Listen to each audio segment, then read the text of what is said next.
Hi guys, it's me, just Ludwig again, and for this video that I will be dedicating to the holiday season of in December of 2025, I shall be discussing the last movie in the prequel trilogy for Star Wars, and for Star Wars month in December, that will be Star Wars Episode 3, Revenge of the Sith. Now, I love this movie. I think it's a very fine movie. But there are quite a few things that are quite interesting in this movie that I don't like. But this is the best one in the trilogy, I think. A lot of the people feel the same way too. So, before I begin talking about this wonderful movie, let me just go back to the second movie, I should say, in the clip that I forgot. For one thing, I like the fact that Anakin and Obi-Wan have a history with each other, with doing the bit battles, and one wrestling the other one, and so on and so forth. There is a camaraderie there. And yes, they do talk about it in this movie too, but yeah, I just forgot about it when I talked about it in the second movie, Attack of the Clones. And second of all, we always have the Imperial March song in there that represents little innocent Anakin going over to the dark side. Slowly but surely he will go into the dark side, because we all gotta have like the status quo set up for A New Hope. So they carry that on in this movie as well, but the first time was in Attack of the Clones. I don't believe that they had that type of thing in the first one, The Phantom Menace. Same with the camaraderie thing, because they just first met in that movie. But this is the second time that they had that in this movie trilogy, which is really special. Now, for the next part of this whole thing, they start with a big battle with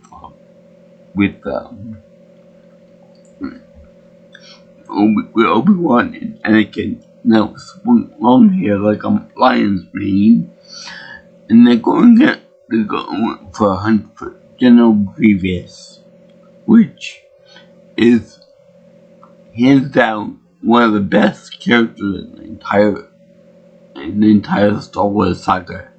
Not just in the prequel trilogy, but just in general, everything. Because I like his uniqueness. I like his skill set, and I really like the fact that he's got like a spider move, so he can crawl on the ground like a big spider or scorpion. And second of all, I like the fact that he got third of all, I like the fact that he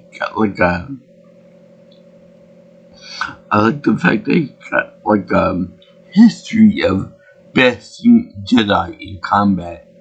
So he got like a huge collection of both. It gets implied that he could take on any Sith person too, but he's got mostly green and blue lightsabers, from the Jedi that killed in combat. So that was actually pretty good. And he was trained by Count Dooku, which would unfortunately lose his head in this movie. Much to my chagrin, because I love Christopher Lee. Anything the man touches is gold, in my opinion. Anything that he does in acting is gold. I believe he was also knighted by the Queen too. Queen Elizabeth II. So that's something nice too. So they'll go up against the big bad, the leader of the droid army, and they have to disable some shield generators to get into the capital ship where he got Senator Palpatine in there, which I have to question later on. And I'll ask a good question about that. But they show Palpatine as hostage, which is well good.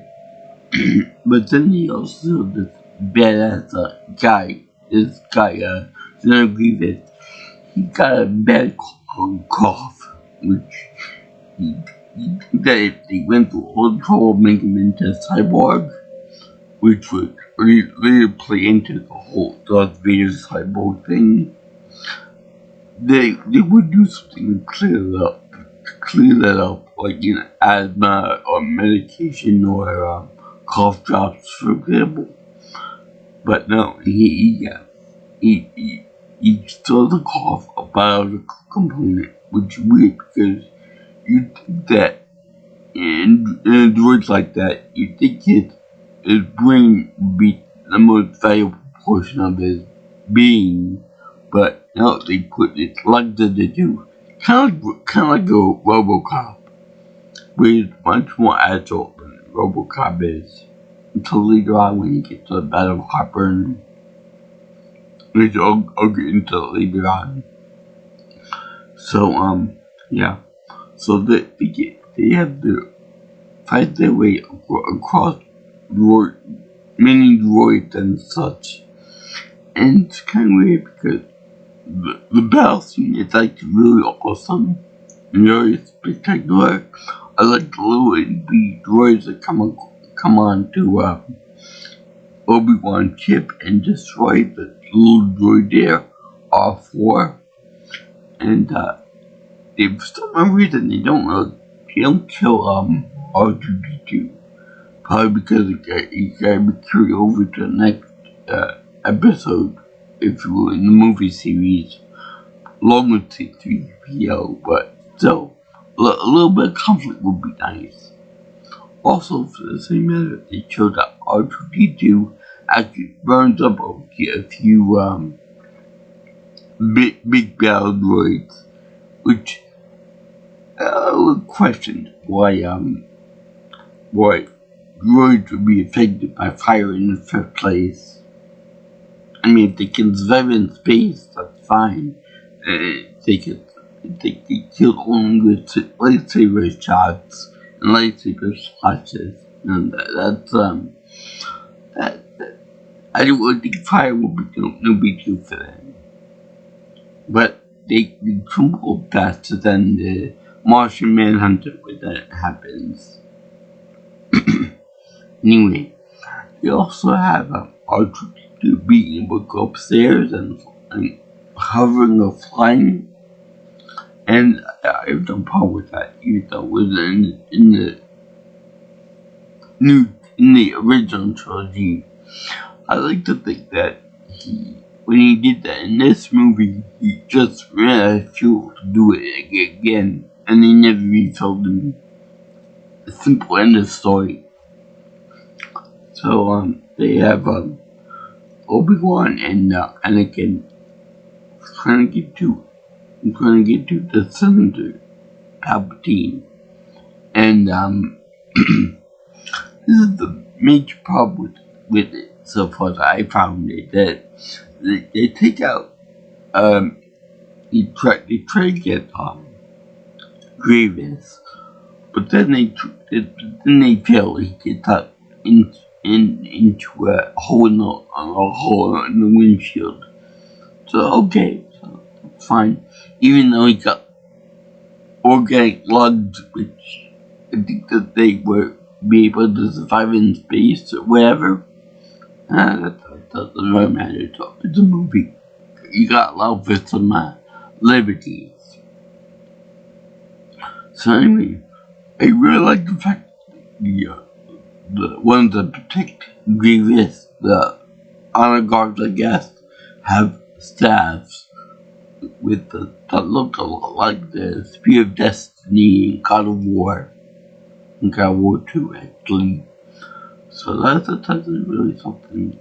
I like when Anakin has to take the big capital ship into under the ground like on a crash course, and that's really fun. And I love the image seeing and not him carrying Obi-Wan, who was knocked out unconscious by Count Dooku. Yeah, I almost forgot about that fight, but I'll get to it in a minute. When they show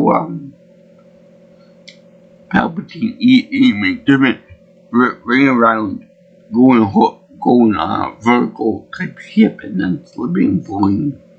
That brings me to my big gripe about this. We all know that after his fight with Mace Windu, we all know that Senator Palpatine becomes Darth Sidious, or he melts into his face of Darth Sidious, whatever the case that his face changes to being like a ball sack. So anyway, they have him transform into that, and then he ruled the galaxy as the Emperor and so on and so forth on the road, and then he killed by his creation, Darth Vader, your movie. But my question is, if there's so much risk in there, what would happen if the Jedi failed to rescue him? What if he died in the process? What if in the process of running away from in the big capital ship, there was some assault and crash landing and stuff, the guy ends up having a heart attack right there. Or he has a guy broken leg and he ends up dying right there. That's one thing that kind of, the whole Empire Galaxy thing hinges on him surviving to the end.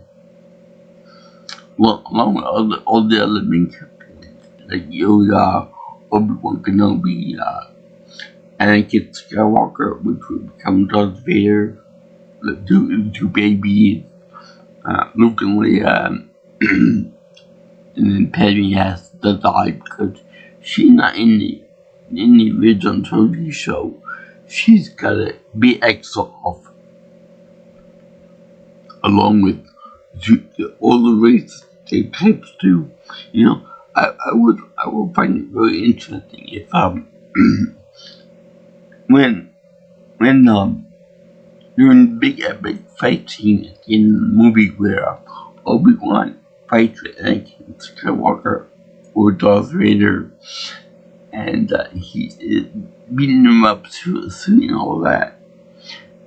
I would like to see what would happen if in one of his visions or whatever of Padme and whatnot, they would just show, instead of Padme, they would just show Jar Jar Binks, and then he'd be like, no! And slash at him with my lightsaber of doom. So anyway, I'm back to the fight with Dooku. Now, in the previous movie, The Attack of the Clones, they show that Dooku is obviously got the upper hand on both the Jedi people, Obi-Wan and Anakin. But this one it's very much different because Obi-Wan and Anakin can both defeat him handily because Obi-Wan actually said that Sith Lords are a specialty with a French accent, and and he does do pretty good until he gets knocked out, and then Dooku force pushes platform onto him, and he makes him go like a little bug being slowly crushed by it. I'm not in the movie again. I could still feel it. So in any case, they have Anakin fight with Dooku, and then Dooku's like, I can beat you and all this other junk and all this stuff. Now, it's important to note that in between Attack of the Clones and this movie, there was a TV show where we see General Grievous, Count Dooku, and the good guy, and Anakin Skywalker and Obi-Wan Kenobi, getting stronger and getting more experience points. So by the time this movie comes out, everyone's more powerful and more up to par with Dooku and Sidious.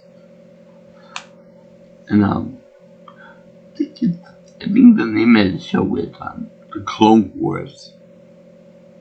And when I saw it young myself, I enjoyed it.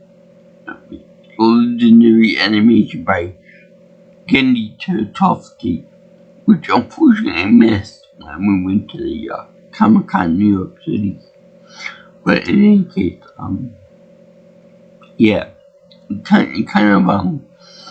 if you didn't know that, if you saw this big battle and the power boost increase from Attack of the Clones to now, it's kind of jarring. Plus the fact that, to my knowledge, I don't think that the Jedi get Zenkai boosts like in Dragon Ball Z. It's kind of weird that they'd be this powerful. But anyway, during the course of the fight, Anakin disarms or dishands Dooku in much the same fashion that he did him in the previous movie. So, but like, how you like it now? And then he chopped off his hands, and you see him like a big pair of glowing scissors about to chop off Dooku's head, and he's like, I shouldn't do this. It's against the Jedi way. And then Senator Palpatine said, do it. But like in his Sidious voice. So it's like, do it. And he does that again too in another scene. But anyway, it should be noted that when he does do it, he's got the lightsaber of good being blue, and then got the red saber of evil.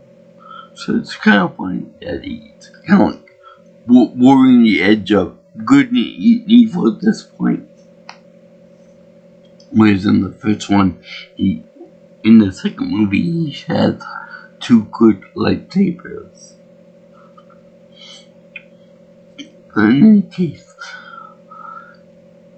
they get out of the ship, and I like to crash landing on that little makeshift runway / drainage basin of that Coruscant. I'm gonna call it Coruscant, and you see all the firefighting spaceships going around, hosing it down and stuff. And that's pretty cool. A team effort, that's pretty good. Now, let's see here. Thank God there's no Jar Jar Binks in this movie. He generated enough hate from the first two movies in the trilogy to warrant not having him at all. Thank God. Thank God. I hate the little bastard. I mean, not the actor, just the writing of it. We're just putting dumb and racist and bullshit and all that other stuff too. So, let's see it now. There's also There's also untrust with the Trade Federation and whatnot. So then there's also a big fight with Obi-Wan and General Grievous. And this is really awesome because all during the part where Obi-Wan goes to see the droid general, and all the time that he's running up to him, he's riding like a lizard thing, a lizard, like a motorcycle, and it's very funny because it's like an organic creature versus a mechanical creature. That'd be Grievous. And it's funny because when Grievous actually does, fighting this, he's got like a mechanical, like a mono wheel in which he gets inside of it. It looks kind of stupid seeing a mechanical creature driving another mechanical thing, but it works out good because it's got legs on it for some reason, maybe for balance or whatnot. So anyway, the droids are actually really fun to see because basic droids and the whole Roger droids, the basic ones are pretty much cannon fodder. They get taken out so goddamn easily by the Jedi that they're pretty much on God mode, taking these things out. You feel sorry for them. But then you get the bigger droid, the one with that rolling like pillbugs or armadillos, and they're pretty fun to take out because they have a challenge. It's a big challenge to the Jedi because they got like phaser shields. And then you got the other one there, the bigger guys that were taken out by R2-D2. I want to call them majors. Yeah, majors. Droid majors. Then you got the other cards, and then you got the big chief himself, General Grievous. Well, yeah, the fight with General Grievous is awesome as always. So then they also have he says, no, I want to kill this girl myself, even though he's surrounded by other droids. And he pretty deadly. I like the way he intimidates and confuses him with the spinning helicopter blades of lightsabers. That's pretty awesome. So he gets killed off by Obi-Wan by jumping over him and etc. And then he runs away, and Obi-Wan kills him with a blast bolt right in here, right into his rib cage. I would think that if you want to protect yourself from lung sacks, you want to do it a force shield or something a little more durable than what they gave him, or not even have him at all like that. And I love the way they show that it gets heartburn from here, and it burns over to his brain and eyes and all that. That's real hardcore. The fact they got burnt like that, which could be a signal of what happened in the future with Anakin. No, the parts are in the middle of this, like kind of dull and kind of stupid. For example, the part where they say but the romantic dialogue between Anakin and Padme was kind of dull and cheesy. I know they're in love, but even when you're in love, you don't say cheesy shit like that shit. Don't say like, oh, I'm so in love with you. You're so beautiful. That's only because I'm so in love with you. Blah, blah, blah. It's so sweet. I'm gonna get diabetes from it. So anyway, they also have, the one here about, this is the way democracy dies. With thunderous applause. Sound kind of familiar? Yeah, it sounds kind of familiar. I'm not gonna mention anybody by name, but I think you know where I'm going with this. So anyway, they also have many, they also have Mace Windu versus Son of Palpatine. And unfortunately, they have a bunch of other high-ranking Jedi Masters in the little party for that want to take down Palpatine, but unfortunately they died pretty quickly in comparison to Mace Windu. Now Mace Windu,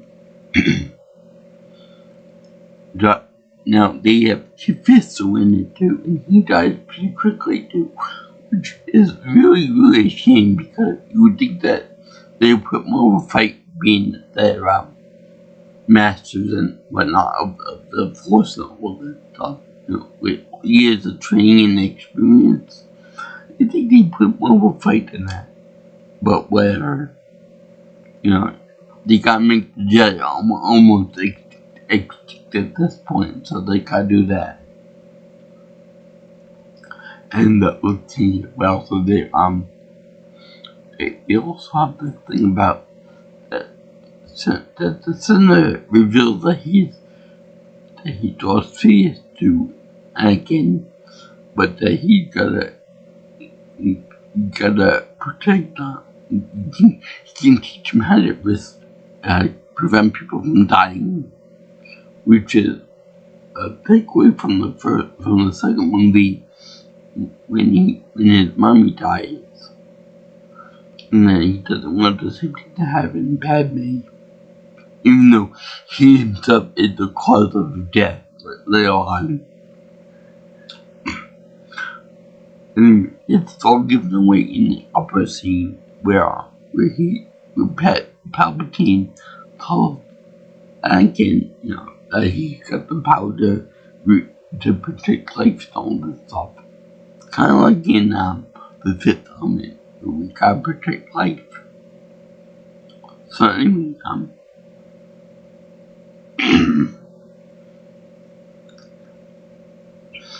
I like that part where it Mace Windu was like, I gotta kill him. So I told get out of Joffrey from the Force and all that from trial. And Palpatine like, help me, I'll help you save your loved ones and all of this stuff. Which turned out to be a lie, but saved his own butt. You gotta do that. And then Anakin kills knocks off his hands from Mace Windu's hands, and then he does the ultimate power, and he zaps Mace Windu. Now, in a fair fight, I would say that Mace Windu takes cake. That he would easily hand down, no pun intended, would defeat Palpatine. No questions asked, because he was able to reflect the Force lightning back at Palpatine and melt his face and decrease the power. On the same note, you would think that the Lord of the Sith was going to shut the power off. Would see that this guy is reflecting the power move back at you, Do you think he would, stop feeding it to him and then reflect it back at him? But no, he's a dumbass. He ends up shooting himself in the face, quite literally, until Anakin comes in and it's like with Palpatine.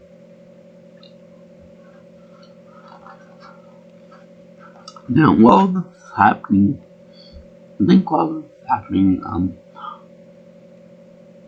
Palpatine orders for Order 66 to happen, which is basically that the that the clone troopers from the second movie turn on the Jedi and they shoot them all dead.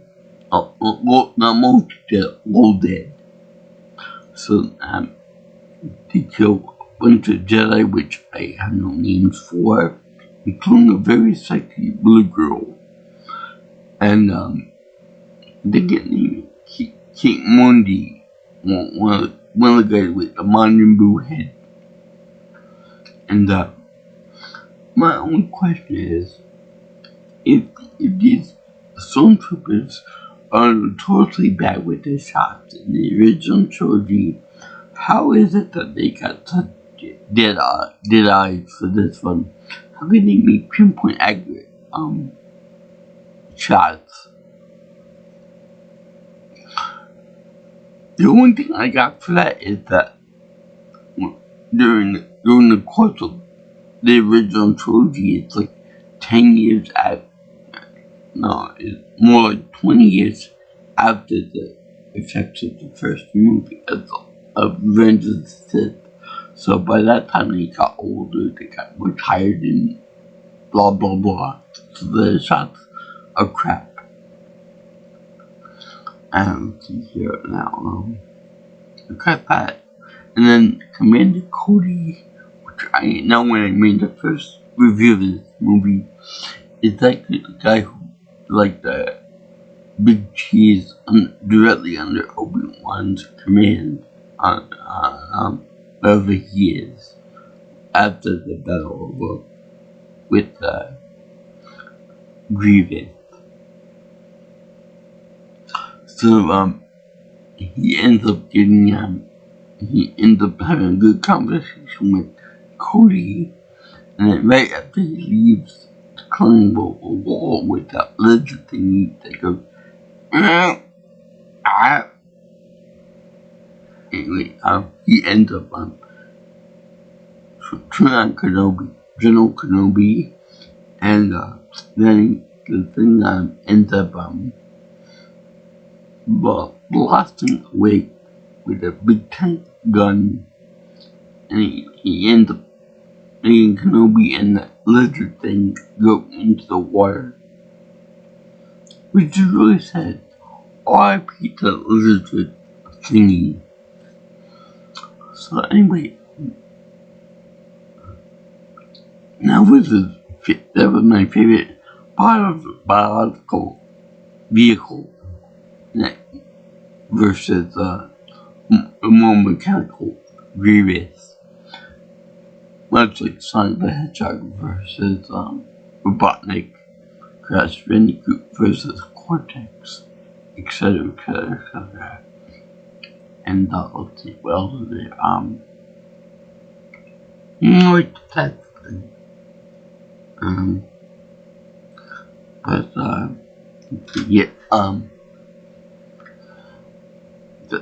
That's just really funny. And the whole sequence of events. And that, let's see now, you have,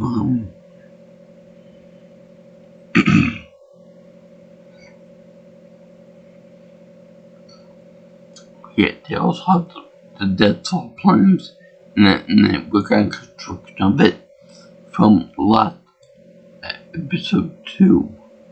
The clones, the attack of clones, and let's see here now.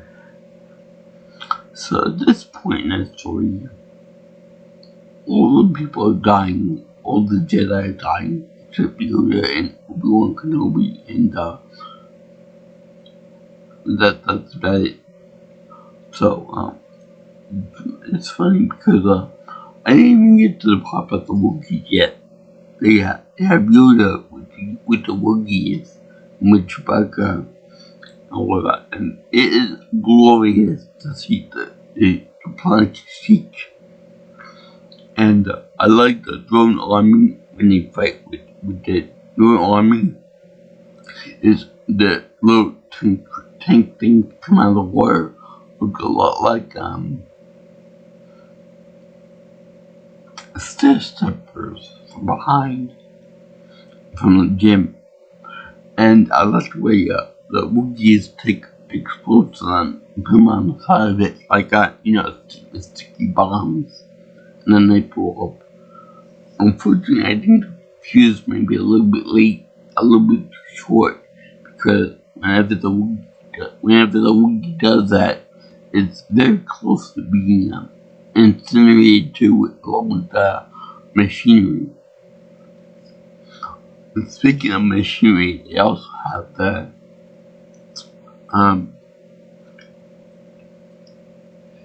they also have a sound effect from the AT-ATs or the AT-STs, which are quite nice, along with the Wilhelm scream. Monks like miss that, because they always have that in it.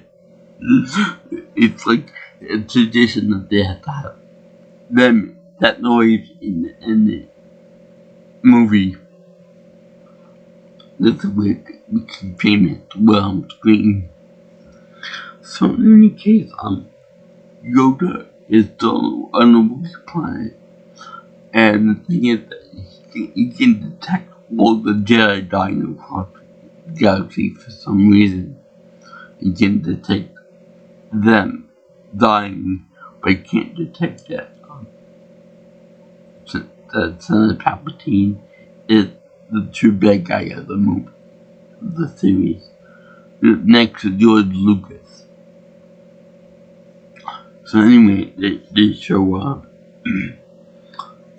him, I kicking more butt with the people that he once trusted, and when they go to him, they are unsuccessful. And even the Wookiees are like, what the hell? It's something that we should know about. Anyway, it's really, really funny. It's really, really good with the way he kicks ass. And then you get to go way in, try to count Lord Sidious by himself. All by himself, the little green snot ball had to take on the big powerful bad guy by himself. Well, I'll get into it later on. But right now, Sidious has to take out the Jedi.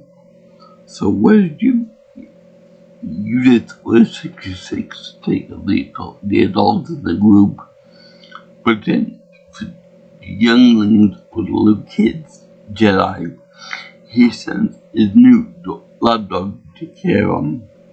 He does it. And when he goes into the room with the younglings, I can't help but notice that the one who talks to him, the one that says, they're attacking us, what are we going to do? And then Anakin ignites his lightsaber. And I don't need to tell you what goes on afterwards, but kid that they got to play the first person to be killed.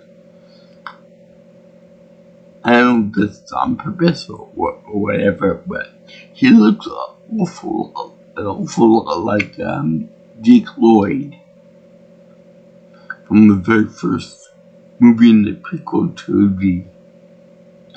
I don't know what that was trying to say, but I kind of took it as being that Anakin killed his younger, more innocent self, more optimistic, more happy-go-lucky kid in that version of himself. With the whole, and this is pod racing, yippee, and all this other stuff. So that's kind of cool. So they show that. They show him attacking the Jedi Temple. Make them all balanced, Palpatine put it. And then later on, show that Yoda indeed confirms that it was Anakin, and that Obi-Wan's gotta be the guy to put him down. Meanwhile, Yoda's gotta take care of the big guy himself, or try to. Now, in a fair fight, I do believe that Yoda can kill Palpatine. In that level playing field in like a level area without the Senate boxes or whatever they were in the seats and stuff. I do believe that he could be successful in it because he was capturing his lightning punches, his lightning shots, and we would make him blow on the lightsaber. So that was actually pretty believable. But originally he had to lose the fight because status quo of the movie, he had to be in hiding from Palpatine. But I find it interesting that even though he lost, he thought to this big powerful guy actually feared Yoda enough to actually want to run away from the fight. That fight was awesome in a good little close. I like the fact that he caught one of the Senate seats that Palpatine threw at him, and then he would rotate around. I don't know what the purpose of that was, but it was cool to all of us. And then he was able to throw back at Palpatine. That was pretty badass. But then you have Palpatine knock him off his seat with a big lightning explosion. And look out, we have to get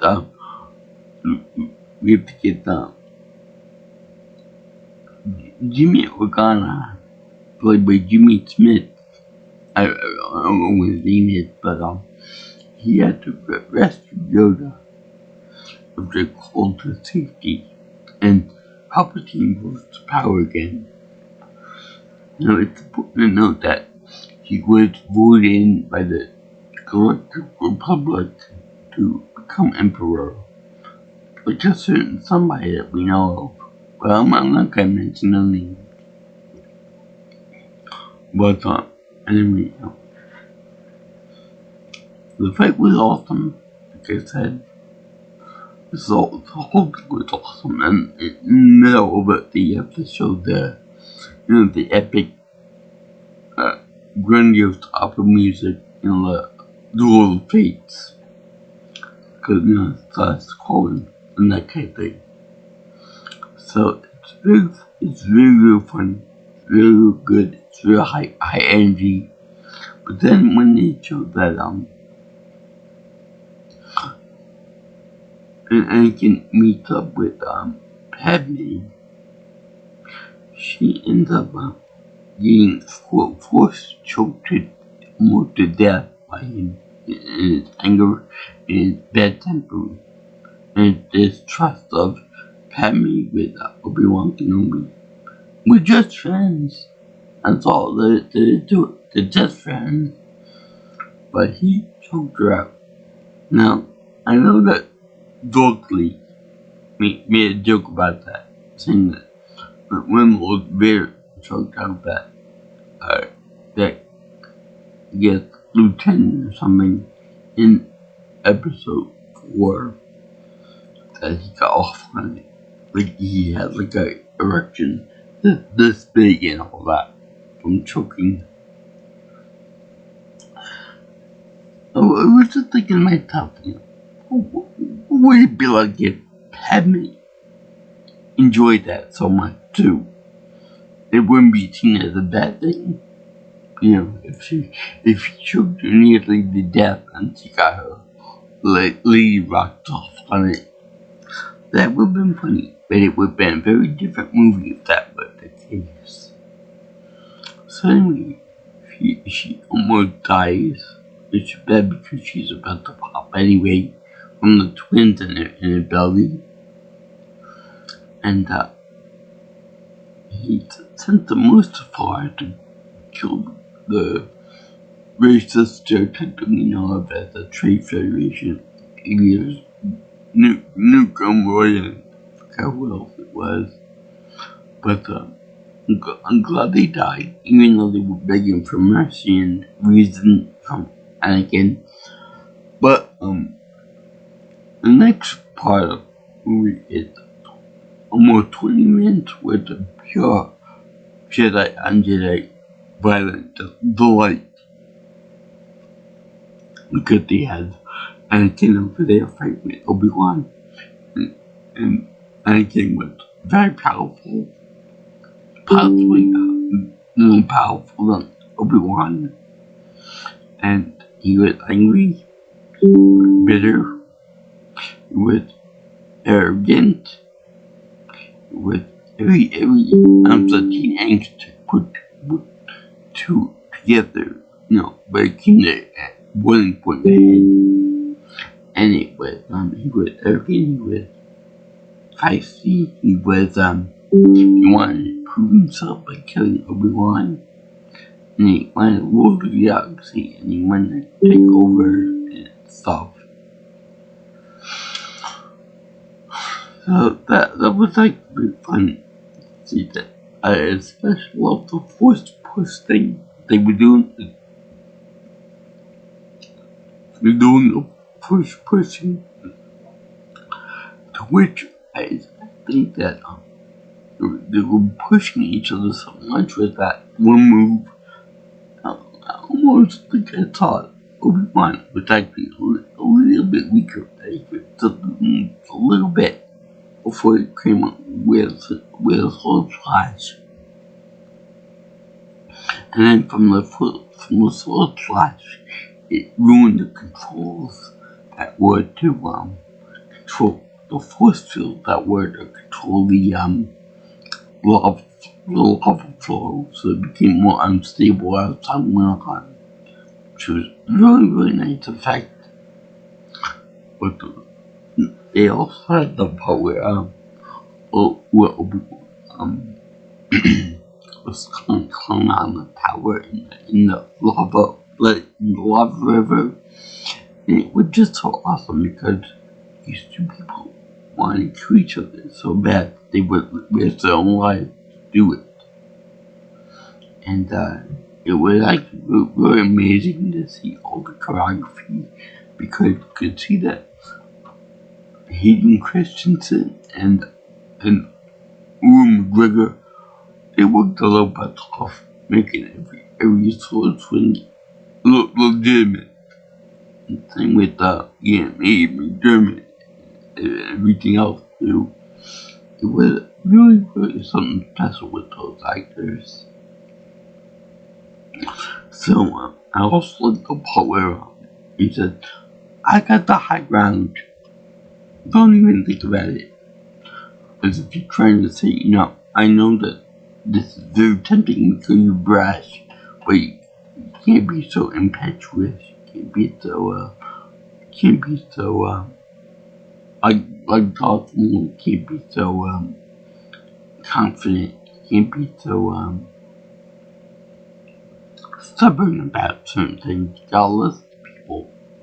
But no, he tried to do jump, and he was creative. Only Obi-Wan didn't chop off his legs. they made him into Joe Swanson. So then it's like, I hate you, but chop out my legs for proving yourself right.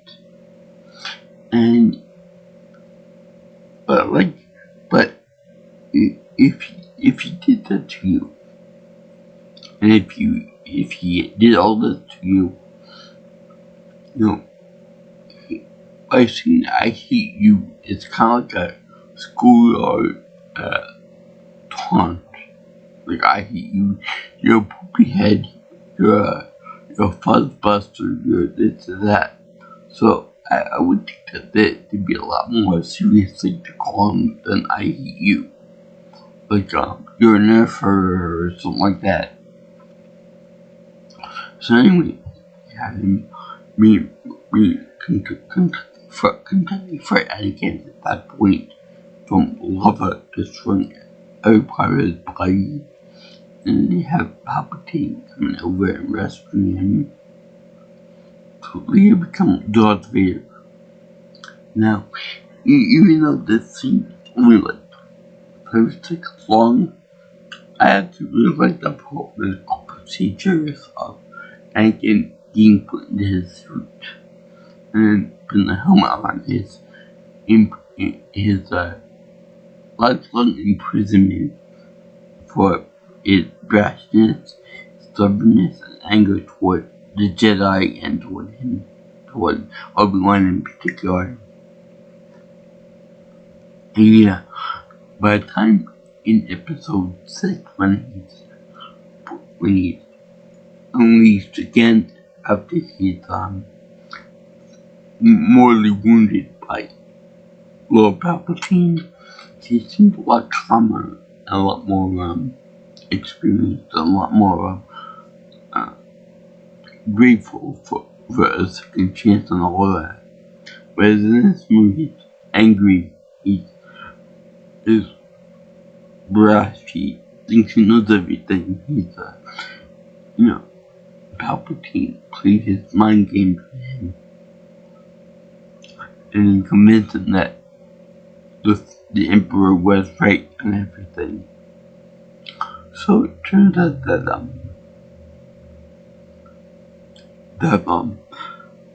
by choking her out, it broke her heart. It broke Padme's heart.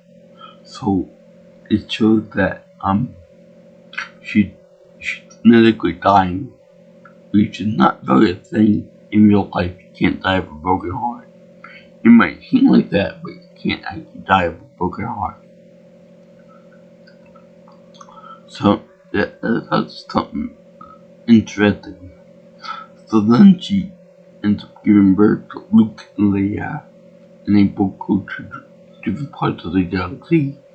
And Leia is raised up as the princess, literally by Jimmy Smith and his wife in the movie, and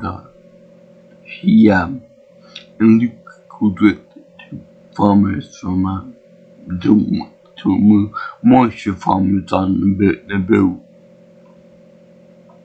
and in the last time where she named them, and I thought she wrote, quite literally, and she died. Everyone had a funeral, including Jar Jar Binks, unfortunately, as well as lost NASA to the other characters. I felt kind of bad that none of the other characters didn't make it past there, but they gotta remain the status quo, so that's that. Plus, I like the way everything is all new in this prequel, whereas in the original trilogy, everything is dirty and dusty and it looks like it's being used for 20 plus years. So, I like the way in Darth Vader says, and Darth Vader comes out of his he seems like Frankenstein's monster in front of his master and stuff. Like but where's my wife? Is she okay? And instead, he said, in your anger, you killed her. That's impossible. What? That's impossible. I know she was alive. You said that you would help me obtain the powder to keep her alive. Oopsie. And he's like, it's like last vestiges of his human emotion before he becomes a merciless slave or dog to Palpatine. So then he loves everything going. No. No! Now, this is a missing point in me because I get the idea that up until this point, where it's his last hurrah as a thinking, loving human being that loved like his wife. He loved his friends, his family, and all that stuff. But and then he has to let go because there's a new person now. The old character, the old Anakin, was killed by Darth Vader. So that's where Obi-Wan gets that from. Also, for the same matter, what was I gonna say? Oh yeah, I'll do it when I get to it. But anyway, he's like, no, this is like the last sense of humanity in him. But only until when they have until now anyway, he fights with Ahsoka as Vader, and that's a new like last remnants of his humanity until later on when he finds Jar Jar Binks and he's like, no, and then he kills him again. So that's that. Also, I noticed that his suit is brand new in this one, and in the next movie, she is new in it too. So you're saying that during the entire 20-year process, there was no additional armor replacements. There were no scuff marks, no scratches, no hitting your head on a low-hanging ridge wall or anything like that. Any archways or anything. That everything is fine, dandy, okay, complete. And yes, I know that Palpatine didn't give him the best armor in the world just to make him angry and tired. All that stuff and make him want to make to cranky pants every day. But still, no, I would think it would be like the environment, everything is new and everything is perfect in the prequel trilogy. But then when you get to the other parts of the trilogy, the original trilogy, everything's dirty, disgusting, scratched, filthy, all the other things, you would think that it would apply to his armor as well. I'm thinking well today, but also the visions of Padme, which by the way, I would love to have visions in that department myself too. But that's all I'll switch. I'll thinking that it's also the fact that there's no droids in the original trilogy, which I would think that they would be still using droids in there from the prequel trilogy. You know, when Grievous died, that wouldn't be in the droids. I mean, sure, the clone troopers replaced them pretty handily, but that seems kind of weird that they wouldn't have any more battle droids. See, well,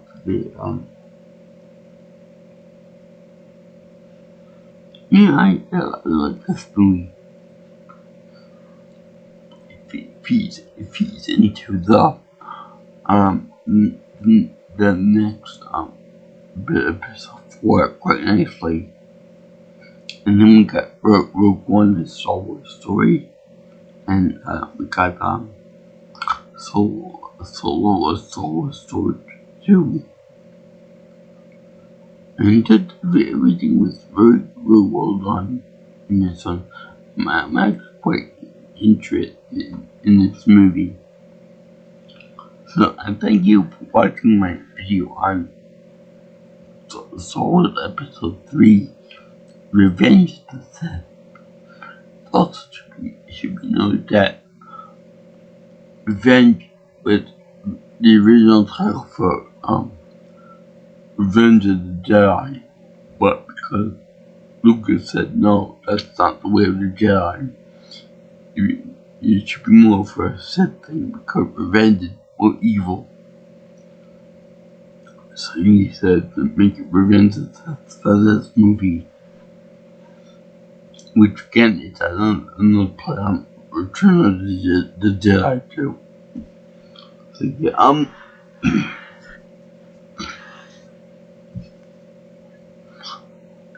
did this for my month of the holiday season of December of 2025. And so I think it's my happy face feel of approval. And I like the way C2 and R2 make it to the next movie trilogy. And that's it. I love this movie. I love the prequel trilogy with a few momentary exceptions.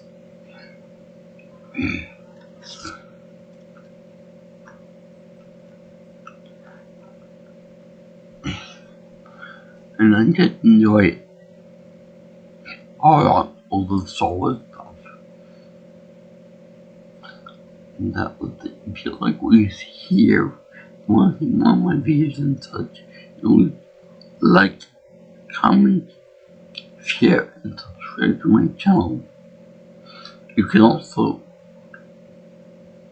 call me or text me for future information on videos by calling me or texting me at 631-707-3707. And if you like, well, reach me at you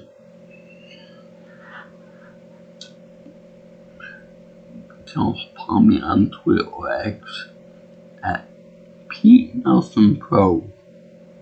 Also, you can get me on my email address at jjsviewingchannel@gmail.com. So, just look at viewing that likes these movies, Star Wars, sci-fi, action, or comedy. And I want to wish everyone a Merry Christmas, Happy Hanukkah, Happy Kwanzaa, Happy New Year, and Happy holidays in general. Peace out, my brothers and sisters. I'll see you in the next video. All you girls and guys in Interland. Ciao, ciao. Sayonara.